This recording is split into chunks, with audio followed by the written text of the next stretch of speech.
Hey guys, Days Gone is released and the reviews are kind of all over the place. Some are saying they love it, some are saying they hate it, and some people are being revealed to have not even played it before reviewing it.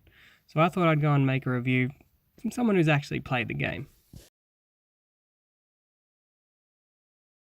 Days Gone has the unfortunate burden of releasing into the zombie genre, which has been played out to death. Despite this, the story actually made quite an impact thanks to its characters. These characters felt incredibly real. Some were likeable, some were hateable, but the way they were fleshed out really turned this into more than just a typical zombie story. Between characters like Ricky the badass biker woman, Boozer the brother in arms, or the various camp leaders all sporting their own ideals, I never felt like I was dealing with the hollow quest givers typical of an open world game. The story itself contains a lot of typical zombie movie plot lines. The origins of the virus, the lost loved one, the kill or be killed mentality, but the character development ties it all together in a way that actually makes you care about the outcome. Tied together with its sense of mystery, made this a thoroughly enjoyable experience that I couldn't put down. The game also did a great job of stringing together its story while you were out exploring by having radio communications. This did die down to just the necessities a little later, but by then I was fast travelling everywhere, so I didn't mind. The one complaint I have about the story is that, while infrequent, the writing could sometimes seem somewhat inorganic. Some examples of this is a fight scene that felt rather forced and lacking in motive, or an exciting scene that should be shrouded in happiness being fumbled through awkwardly. The travelling system is done completely by bike, despite there being cars in the game. Within the story, this is a matter of abandoned vehicles and collapsed roads all creating obstacles that a car would be inconvenienced by. In terms of gameplay though, this is simply a rather effective way of keeping the map interesting. Most travel isn't done on typical roads. Instead, you and your trusty bike will often be travelling on side routes, mountain passages, and around blockades. This was a very effective way of presenting a realistic representation of apocalyptic Oregon without having the environment become stale. The bike is also a nice way to encourage the completion of side content because doing so will create trust with camps, which will unlock better upgrades. The enemies bring a lot of variety. You've got the infected children, aka newts, who are scared, skittish, and fierce, the boss type enemies who are very strong with their own personal combat advantages, and your typical zombies and gun-toting raiders. Easily my favourite type of enemy though is the hordes. Hordes are armies of hundreds, if not thousands of zombies all chasing you at once. If you aren't prepared, these hordes can be brutal, and some turn into the most crazy of battles lasting up to 15 minutes of straight combat. This is something I personally haven't seen anything like, and a testament to the power of the PS4 being able to render all of them at once.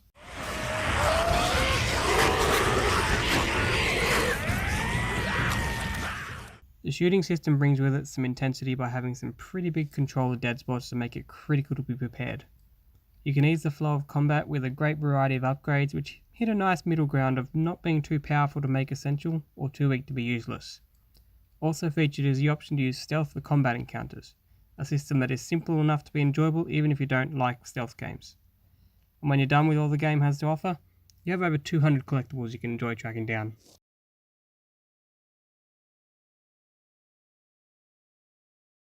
The only complaint I have about the gameplay is one that could be seen as either good or bad depending on the person.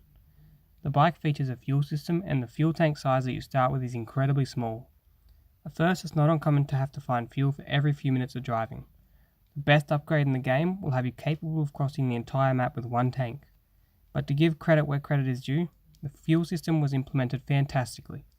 Fuel is regularly occurring and appears on your map when needed. It disables emissions so that it won't interrupt the fun, and has plenty of opportunities to be upgraded.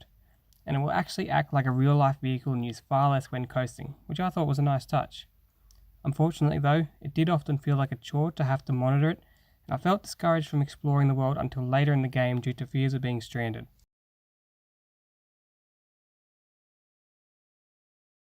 The game doesn't go out of its way to make a map of differing biomes and sites, and instead opts for a more realistic sense of what the world would look like in this scenario.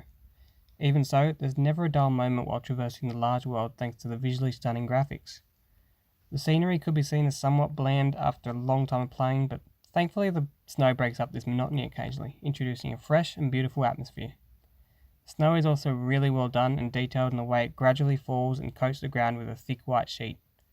The protagonist and the enemies you take down will even slowly accumulate snow while sitting still, which really made for a fantastic view. Additionally, whether snowing or raining, the driving conditions will actually change the scene more realistic. Something I really appreciated about the game was the sense of style it brought. The loyal biker gang characters, the licensed music that played in some missions, and the suspenseful score that set the mood really entrapped me in the world of Days Gone.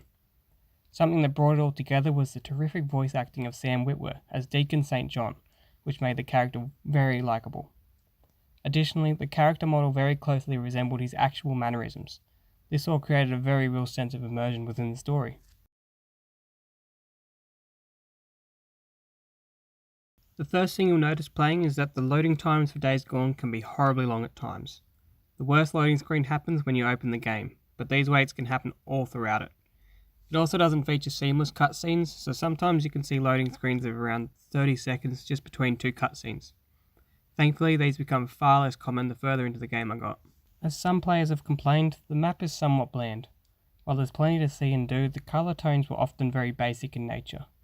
This was done for the sake of looking realistic, which is a choice I fully support, but for some it may get tiring. It also has a bit of a problem with audio imbalances.